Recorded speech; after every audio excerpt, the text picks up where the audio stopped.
Muchísimas gracias, hermano Boanerges, muchísimas gracias a esta congregación, a los hermanos, ¿verdad?, que le dan esta oportunidad en el día de hoy de poder estar con ustedes. Muchísimas gracias a nuestro hermano Mauricio, que pues me extendió la invitación. ¿Cuándo fue? Hará casi como 2 años que un día fue el hermano, me compró una comidita por allá en un restaurante cubano y me dijo, hermano, quiero que vayamos a El Salvador. Vamos inmediatamente a El Salvador, ¿no? Claro que sí, yo había tenido el privilegio de venir a El Salvador hace como unos 20 años y entonces me siento con mucho gusto de poder regresar otra vez. Muy cambiado El Salvador, muy cambiado, las cosas muy distintas, pero pues la gente igual, amorosa, linda, la iglesia, me da mucho gusto ver que están aquí. Felicitaciones, hermanos, por este edificio, felicitaciones por este trabajo, a todos ustedes que han estado invitando a sus amigos a las visitas que tenemos en el día de hoy. Gracias por venir y felicitaciones porque ustedes están ocupándose en las cosas del Señor. Muchas gracias a nuestro hermano Art García también, que tan pronto le dijimos, Art, ¿quieres acompañarnos a El Salvador para ayudarnos con esto de la transmisión? Perfecto, ¿verdad? Porque es que nosotros tenemos un ministerio radial que se llama planetaenvivo.com y en este momento estamos transmitiendo virtualmente las conferencias, las vamos a grabar y se van a poner por demanda ahí en la radio, planetaenvivo.com, para que ustedes las puedan compartir. Las conferencias de mañana, las conferencias del seminario bíblico, todo se va a transmitir. Así que díganle a la gente que ustedes conocen, se puede coger en Android, se puede coger en la computadora en su casa, en una laptop, lo que sea, ¿verdad? Entonces, pues pasen la voz para que otras personas que no pudieron estar aquí por una u otra razón, pues que tengan la oportunidad de estar presentes con nosotros. Hay una cajita de chateo donde la gente puede hacer preguntas y puede hacer comentarios. Entonces, díganles a sus amigos, a la gente que ustedes conocen, que se hagan presentes a través de Planeta en Vivo. Y una vez más, hermanos, muchísimas gracias por darnos este gran privilegio de estar aquí hablando de la palabra de Dios, un tema tan especial. Jesús es el centro de todo, Jesús es el centro de nuestra vida, Jesús es el camino. Pues claro que sí, Jesús es el camino. Para los visitantes, déjenme decirles que me siento muy contento de poder reiterar esa gran verdad del Evangelio, de que Jesucristo es el único camino. No es un solo camino, es el único camino. Y qué bueno que usted vino y se dio la oportunidad en esta bella tarde de estar aquí para que hablemos un poquito y pensemos un poquito en lo que significa que Jesús es el camino, especialmente el camino al perdón. Yo quiero que hablemos un poquito sobre ese tema de Jesús, el camino al perdón. Todos nosotros tenemos fallas, hemos cometido errores en nuestra vida, todos hemos cometido fallas, todos necesitamos del perdón y todos necesitamos perdonar. El perdón es una cosa tan importante en nuestra vida, ¿verdad?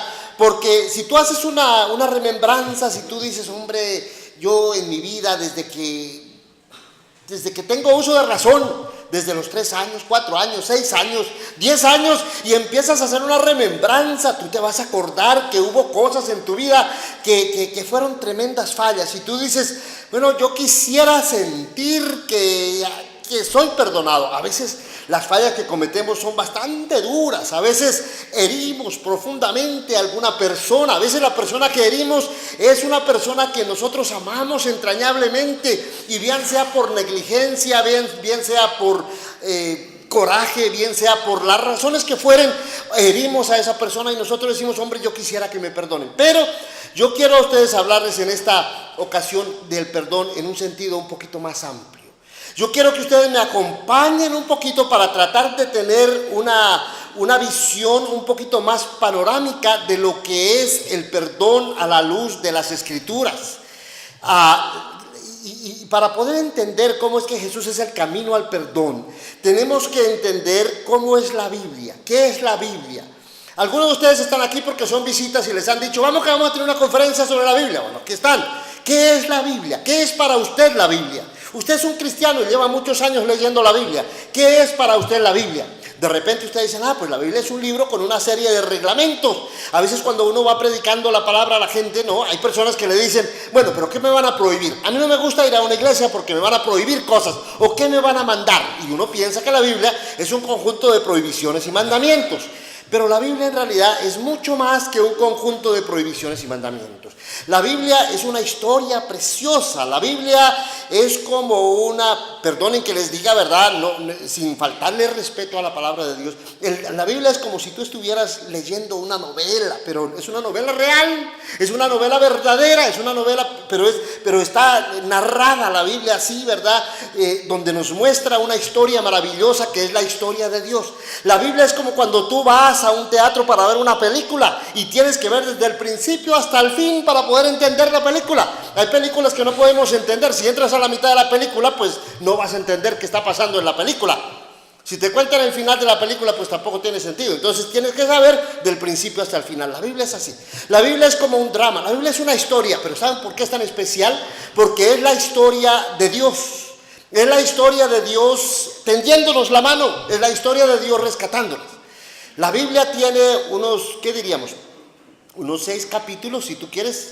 Claro, perdónme lo que estoy diciendo. La Biblia tiene 66 libros, ¿verdad? Pero si juntamos todo eso y tratamos de entender la historia de la Biblia, podemos decir que hay 6 periodos, 6 capítulos, 6 momentos en la Biblia. Primer periodo, cuando Dios crea todo, perfecto, bonito. Segundo periodo, una caída fatal del ser humano que llamamos el comienzo del imperio de la muerte, porque realmente ahí comienza la cosa más tremenda, la tragedia del ser humano. El segundo periodo, ¿verdad? Y entonces se pone la historia interesante y nosotros damos cuenta que nosotros somos parte de esa historia porque nosotros participamos de la tragedia que hace miles de años aconteció allá en el huerto del Edén.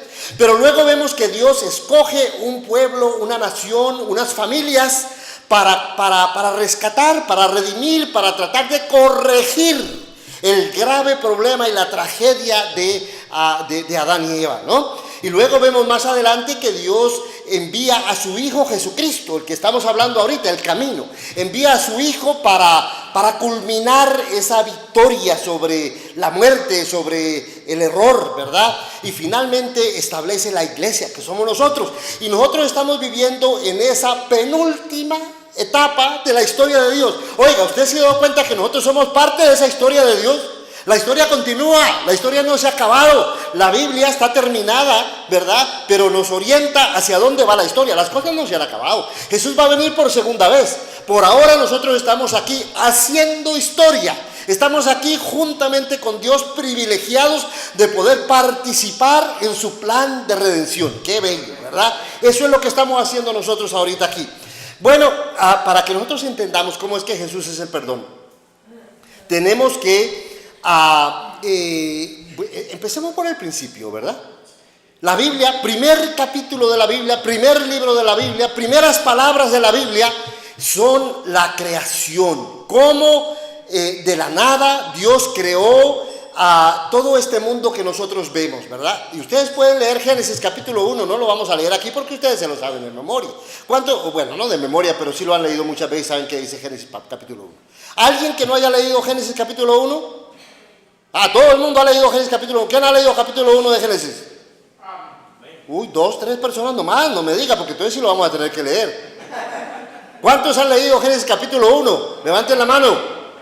La creación, la historia de la creación, los niños la han leído, ¿verdad? Entonces, es la historia de cómo Dios comenzó todo. ¿Qué nos dice Génesis capítulo 1? Si ustedes se dan cuenta, hay una serie de repeticiones, ¿no? Hay algo que se repite una y otra vez, y es que lo que Dios estaba creando es bueno.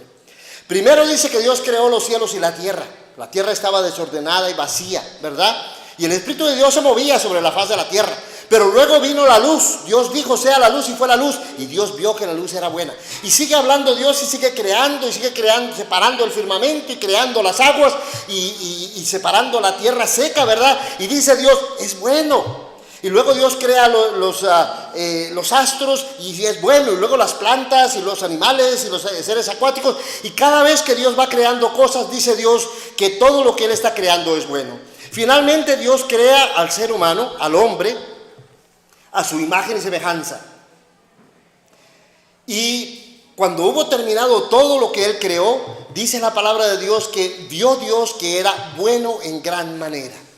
Entonces, ¿qué nos está diciendo la Biblia? Nos está diciendo que Dios creó un mundo armonioso, un mundo bondadoso, un mundo lleno de vida, un mundo lleno de felicidad, un mundo donde se sentía uno feliz de poder vivir. Ahora que veníamos aquí de Estados Unidos, ¿verdad? El avión estaba aterrizando y estamos viendo el océano en el atardecer, ¿verdad? Precioso. Pero eso no es nada comparado al mundo que Dios creó. Salvador es un país muy lindo, muy verde. Por todas partes esos tremendos volcanes, ¿verdad? Que le dan esa imagen y ese relieve y que nos encanta mirar. Las diferentes tonalidades de verde en los campos. Hemos recorrido todo El Salvador, hoy hemos ido por todas partes. Vamos por las carreteras, todas esas tonalidades de verde, muy lindo. Pero ¿se imaginan ustedes cómo fue el mundo recién salido de las manos de Dios? Una belleza. Se podía respirar y sentir aquella brisa, aquel oxígeno de Dios, potenciar la vida en todos sus sentidos. Es más, no había nada de violencia, no había muerte, no había, ni siquiera los animales morían, ¿verdad? Ni siquiera la gente se comía los animales, la gente comía las plantas, las semillas que Dios les había dado. Es decir, había una completa armonía en todo el mundo. ¿Saben ustedes, hermanos, que ese mundo que Dios creó es como un templo? La Biblia habla del mundo como el templo de Dios. Un templo sagrado. En Salmos capítulo 139, versículo 7 en adelante, ¿se acuerdan ustedes que dice la palabra? ¿A dónde me iré de tu espíritu? ¿A dónde huiré de tu presencia? Si subieran los cielos, allá estás tú. Si fuera lo profundo de la tierra, allá estás tú. Al oriente, al occidente, en todas partes. Hoy que íbamos caminando, gracias a Dios que está con nosotros, porque iba al volante nuestro hermano Mauricio. Y gracias a Dios que Dios está en todas partes. Hermanos, donde quiera que, váyase a donde usted quiera, váyase a la luna, váyase a Marte, váyase a donde usted quiera, en todas partes está Dios, porque Dios creó el mundo como un tremendo templo donde Él puede morar. El mundo es como un templo de Dios. Miren lo que dice Isaías capítulo 66 versículo 1, dice la palabra de Dios: Jehová dijo, el cielo es mi trono y la tierra es el estrado de mis pies. ¿Dónde está la casa que me habréis de edificar y el lugar de mi reposo? Isaías está hablando de la imposibilidad de construirle a Dios una casa, porque Dios es tan grande y Dios creó un mundo precioso donde Él podía morar, el templo de Dios. ¿Saben ustedes qué es este mundo? Debe ser el templo de Dios. Debe ser un lugar donde la gloria de Dios se manifieste. Debe ser un lugar donde se reconozca y se disfrute y se piense y se sienta y se viva la presencia de Dios por todas partes. Ahora que nosotros íbamos por diferentes ciudades aquí en El Salvador, uno a veces ve cosas, símbolos de que la gente piensa en Dios, ¿no? Hay cruces por ahí de repente, hay algunos lugares de adoración donde la gente levanta, así, ¿verdad? Como nosotros tenemos aquí, se reúne la iglesia de Cristo. No, yo vi varios de estos sitios, ¿no? Iglesia no sé qué, aquí nos reunimos, la palabra de Dios, etcétera. Algunas casas, hemos visitado algunas casas y en algunas casas tenemos algunos versículos bíblicos ahí, ¿verdad? Que dicen estas personas creen en Dios. Los buses a veces tienen algunos anuncios que hablan de la fe, de la conciencia que estas personas tienen de que la existencia de Dios. Pero en realidad, hermano, esta tierra debería estar repleta de la gloria de Dios. Amén. No solamente un bus, no solamente el cuadro en tu casa, no solamente un edificio de una iglesia. No, este mundo debería estar repleto de la gloria de Dios por todas partes. Que donde abramos los ojos veamos la gloria de Dios. Claro que vemos la gloria de Dios en el firmamento. Claro que vemos la gloria de Dios en las estrellas. Anoche miramos las estrellas lindas, ¿verdad? Aquí en El Salvador. Claro que vemos la gloria de Dios en un amanecer, en un atardecer, en la flor, en el árbol, en todas estas cosas. Pero ¿saben ustedes que Dios creó al ser humano para que ese ser humano fuera la imagen y la gloria de Dios? Donde más debería resaltar la gloria de Dios es en los seres humanos.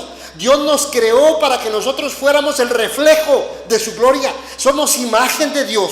Somos la estatua de Dios, si tú quieres. Más representativa inclusive que el sol o las estrellas o la luna. Dios nos creó para que nosotros vivamos y esparzamos esa gloria de Dios en el templo santo del Señor. ¿Cómo es un lugar donde Dios mora? Un lugar donde Dios mora, hermanos, es un lugar santo, un lugar sagrado, un lugar especial. Es un lugar limpio, es un lugar puro, es un lugar que huele delicioso. Es un lugar donde uno se contenta en estar, es un lugar donde uno se siente seguro y donde uno se siente libre y se siente limpio, porque estás en la presencia de lo más puro y de lo más santo. Ese fue el mundo que Dios creó. ¿Cómo me hubiera gustado, queridos hermanos, haber podido estar un segundo en ese mundo y haber podido sentir por todas partes de ese mundo la santidad de Dios? Y haber podido experimentar por todas partes esa pureza de Dios. Lamentablemente las cosas no pasaron así. Lamentablemente Adán y Eva trajeron una mancha en el mundo. Y ahí estamos hablando del perdón. El perdón es más que disculparte una ofensa. El pecado es más que una ofensa. El pecado no es simplemente que un día en la vida tú cometiste un error o una falla. Sí, el pecado es un error, una falla. Pero el pecado es más que un simple error o una simple falla. El pecado en el mundo es mucho más que una desobediencia. El pecado no es simplemente que un día tú desobedeciste arbitrariamente o por equivocación o como lo hayas hecho, no. El pecado en el mundo es algo más grave y más tremendo que una desobediencia, que una falta, que una infracción, que una violación de la ley de Dios. El pecado en el mundo es un atentado contra la santidad de Dios. Es un sacrilegio contra el templo de Dios, que es el mundo. Dios quiere estar aquí. Dios quiere estar entre nosotros. Dios creó el mundo para morar en el mundo. Este es su templo. Cuando nosotros pecamos, estamos haciendo un sacrilegio en contra del templo de Dios. Estamos trayendo corrupción a lo que es puramente santo, a lo que debería haber sido siempre sagrado y santo. Estamos trayendo una mancha a lo que debería ser la gloria de Dios permanentemente. Cuando nosotros pecamos, el pecado es más que una desobediencia. El pecado es como una polución, es como una contaminación, es como una corrupción. Cuando tenemos un río limpio que corre cristalino y lo vemos precioso, que potencia la vida, ahí pueden vivir los peces, ahí pueden ir las aves, ahí pueden beber las bestias, ahí pueden los seres humanos disfrutar y gozar, porque es un río limpio y cristalino y precioso. ¡Qué bello! Pero cuando ese río empieza a contaminarse y ya pasas por ahí, tienes que taparte las narices porque ya no puedes tolerar el río. Ni los animales viven ahí, ni los insectos pueden vivir. Tremendo. El pecado va creciendo, la corrupción y la polución del pecado va creciendo, hermanos, y va dañando ese mundo santo. Empezó en el huerto del Edén, mis queridos hermanos, empezó como todo pecado, en un lugar específico. Pero de ahí se extendió y fue dañando y fue corrompiendo el templo santo del Señor, el mundo que le pertenecía a Dios. Este no es tu mundo, no es mi mundo, no es nuestro mundo, este es el mundo del Señor. Nosotros no somos nosotros, no nos pertenecemos a nosotros mismos, nosotros pertenecemos a Dios. Amén. Somos sus criaturas y nosotros lo que hemos hecho es que hemos dañado eso perfecto que Dios creó y lo hemos polucionado, hermano, lo hemos corrompido y se extiende el pecado, se extiende esa mancha, ¿verdad? Que nos hace profanos delante de la presencia de Dios. Cuando Adán y Eva pecaron, fue necesario separar lo santo de lo impuro, porque no se puede mezclar lo santo con lo impuro. ¿Tú quieres estar en un río que huele mal? ¿Te quieres bañar en un río que huele mal? ¿Quieres beber las aguas contaminadas? No, tú tienes que separarte. Es lo más natural. Lo mismo sucede con el pecado, aparece esa separación, una gran separación entre Dios y los hombres. Pero ¿saben ustedes que para que este mundo funcione, para que haya vida, para que haya felicidad, para que haya gozo, para que haya salvación, para que seamos lo que debemos ser, necesitamos a Dios? porque no tenemos la vida nosotros mismos. Si Dios esconde sus ojos del mundo, el mundo se acaba, el mundo perece, el mundo se contamina, el mundo se destruye. Cada día, nosotros pensamos que el sol sale. Esta mañana estábamos oyendo una canción muy profunda, decía el hermano Mauricio, una canción que durante todo el tiempo dijo, el sol sale todos los días, el sol sale todos los días. Y eso fue como 5 minutos diciendo el sol sale todos los días, ¿no? Pues sí sale todos los días, pero ¿sabe usted por qué sale todos los días? Porque Dios lo hace salir. El día en que Dios no quiera mirar el sol, no sale. Este mundo depende de Dios. Nosotros nacen las plantas, tomamos el alimento que sale de la tierra. ¿Por qué? Porque el Señor es bendito y porque el Señor bendice y produce y nos sana y nos cura. Pero cuando nosotros pecamos, nosotros hacemos ahuyentar a Dios de nuestra vida. Ahuyentamos a Dios de nuestros mundos, ahuyentamos a Dios de nuestros países, de nuestras sociedades, de nuestras familias. Y entonces empieza la sequedad, y empieza el dolor, y empieza la podredumbre y lo feo en nuestra vida. El pecado es eso, el pecado es algo que nos aparta de Dios así, porque nos hace indignos de estar en su presencia. El pecado contamina. Hay en la Biblia un ejemplo por allá, creo que es en Mateo capítulo 17, y Marcos capítulo 9 también, donde se cuenta la historia de un niño que era poseído por el demonio y se lo trajeron a Jesús como un muchacho. Se lo trajeron primero a sus discípulos para que lo sanaran y no lo pudo sanar, ¿verdad? Pero Jesús le pregunta al papá del niño, ¿cuánto hace que le pasa esto? Y el papá dice, desde que era niño. Qué cosa tan lamentable, tan triste que el demonio haya podido tomar la mente de un niño. ¿Desde qué edad? ¿Quién sabe? ¿5 años, 6 años? Desde que era niño. Y el demonio se había tomado posesión de su mente y había corrompido la mente de este niño desde muy temprano. Uno lee esa historia y realmente, hermanos, dan ganas de ponerse la mano en el pecho y dan ganas de decir, bueno, Dios, ayúdanos, porque hay tantos niños que han sido victimizados por Satanás. Hay tantos niños que desde muy temprana edad han sido contaminados. La gente dice, no, pues yo me equivoqué, hice un error en la vida, no, pues una desobediencia, todo el mundo tiene errores. Oiga, pero es que esos errores no se quedan simplemente en el plano de que fue una desobediencia. Esos errores crecen, contaminan. ¿Cuántos niños han sido contaminados? ¿Usted se puede imaginar cómo fue que el demonio tomó posesión de este niño del Evangelio?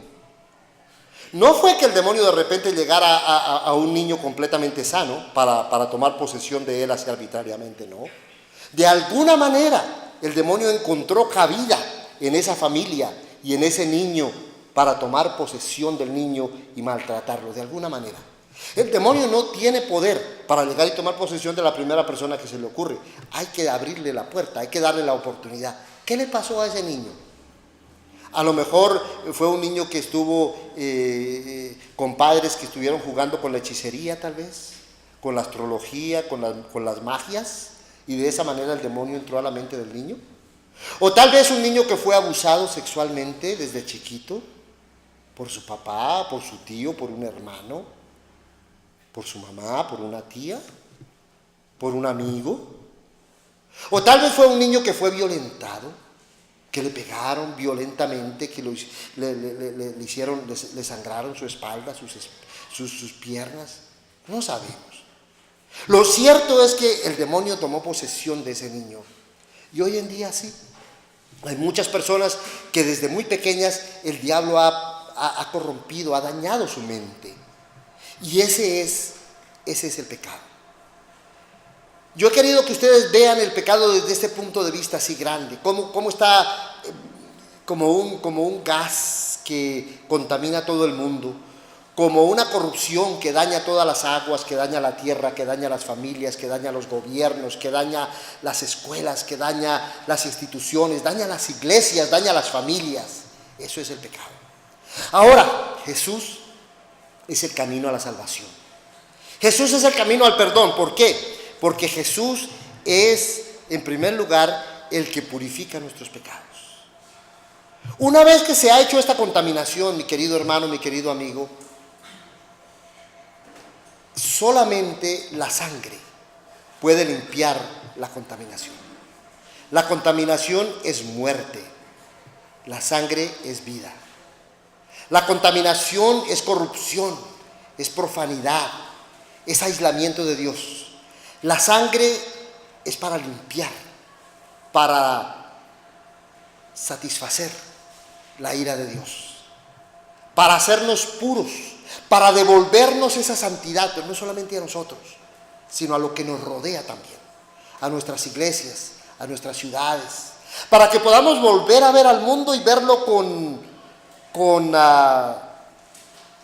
pureza. Hacía rato que no escuchaba yo mucha música en español. Veníamos oyendo la radio a veces. Y qué lástima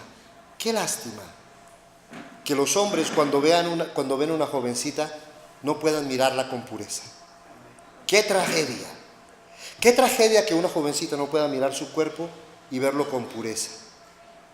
Qué tragedia que en este mundo en que vivamos todo está dominado por la lascivia, por el acaparamiento, por el deseo de poseer, por el egoísmo. ¿Cuándo vamos a poder mirar las cosas con santidad y con pureza? Cuando Jesús limpie nuestros corazones, cuando la sangre de Cristo nos purifique y podamos sentir que estamos de nuevo en el templo del Señor. No porque hemos ido a un lugar, miren, déjenme decirles una cosa, esta casa no es el templo del Señor.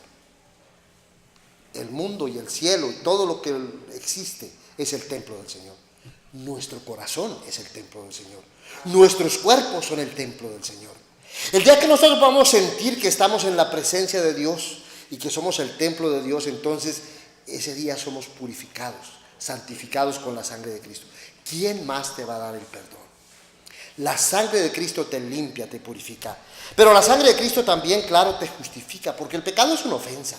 Has ofendido a la ley de Dios, has ofendido a Dios y el pecado te hace, y la sangre de Cristo te hace justo.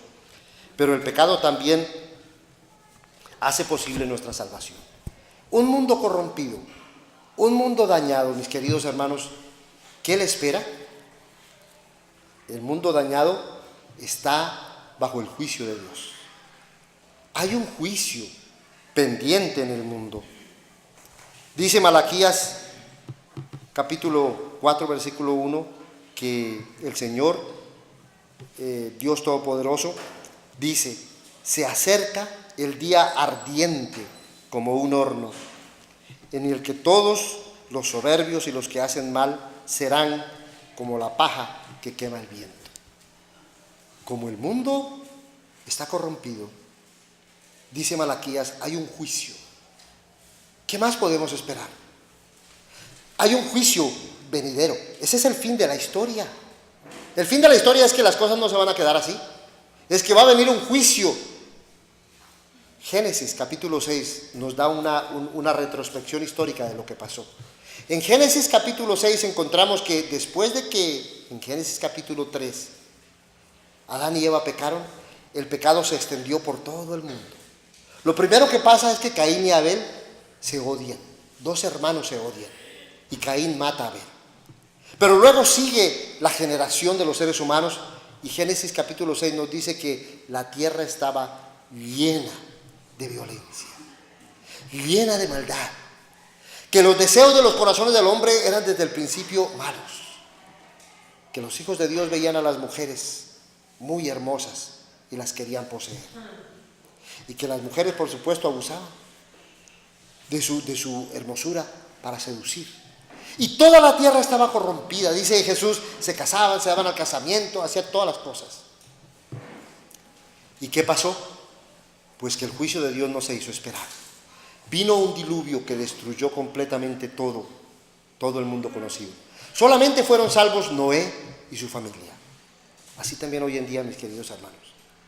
Hay un juicio sobre este mundo. Hay un juicio de Dios sobre este mundo. ¿Cuándo? No sabemos, pero pronto el Señor va a manifestar su juicio contra este mundo. Y solamente podemos ser salvos mediante la sangre de Cristo que nos perdona. Amén.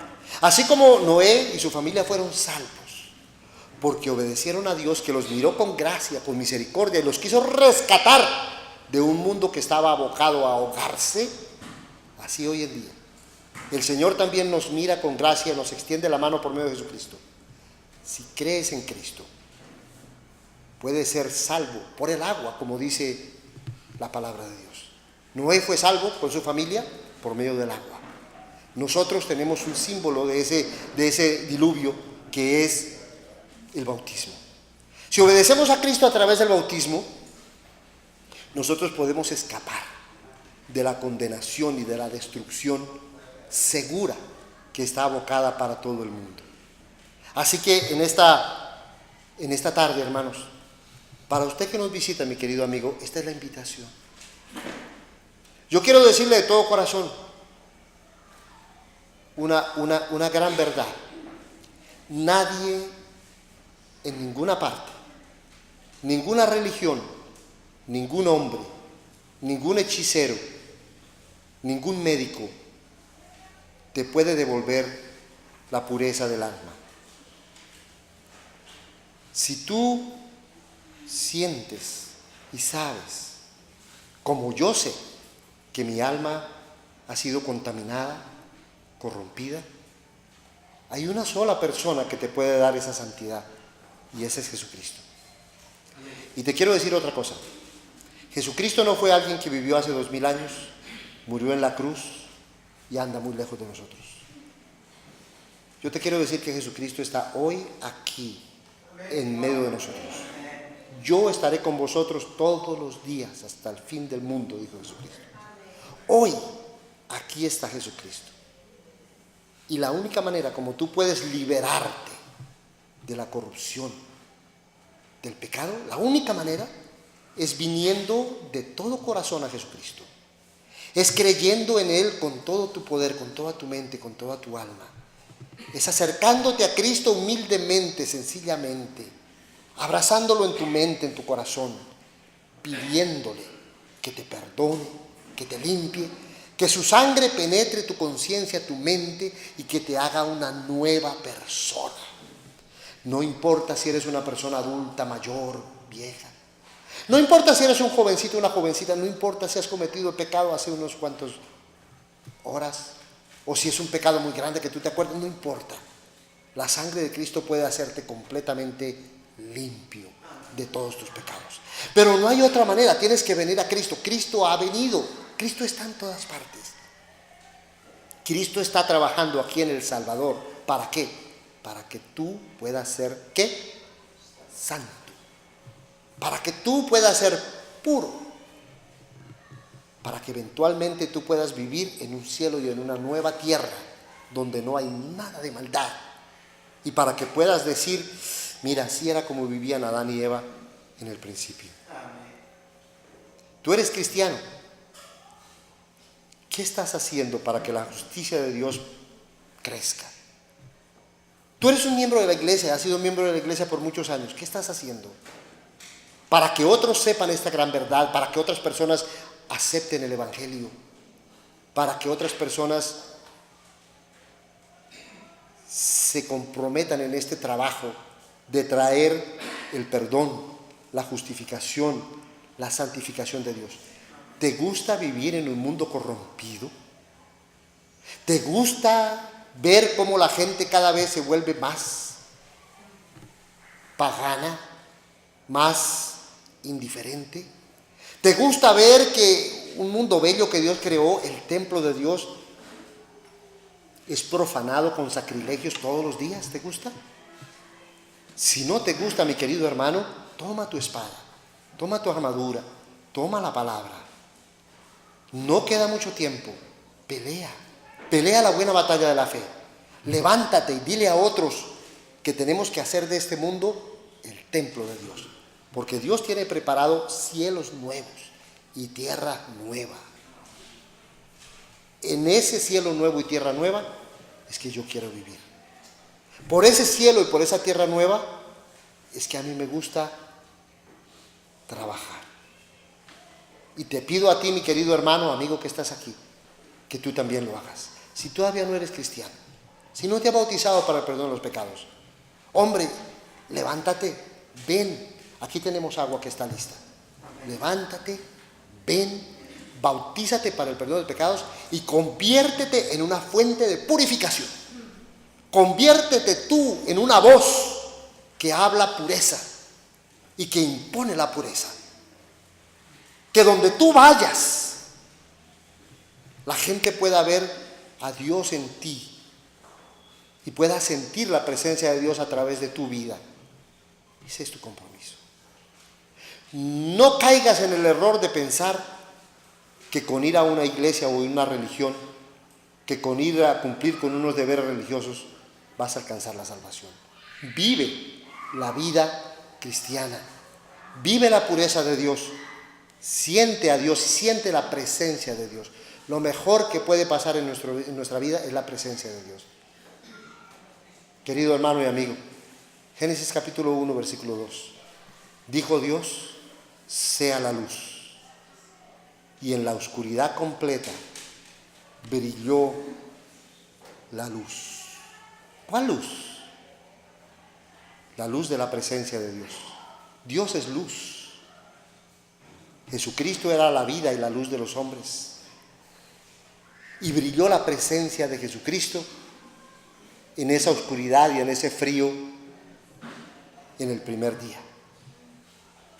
Hoy puede ser un día en que para ti brille la luz de Dios. Que te bautices si no te has bautizado. Que te arrepientas si ya te bautizaste. Que te levantas y que digas, yo quiero que sobre mí brille la luz del Creador, la luz del Salvador. Si tú en esta mañana o en esta tarde estás dispuesto a hacer este compromiso, esta es tu oportunidad. Vamos a cantar un himno, hermano, ¿verdad? Gracias por los cantos. Puestos de pie y extendemos la invitación. Que no pase esta oportunidad antes de que venga la presencia de Dios a tu vida.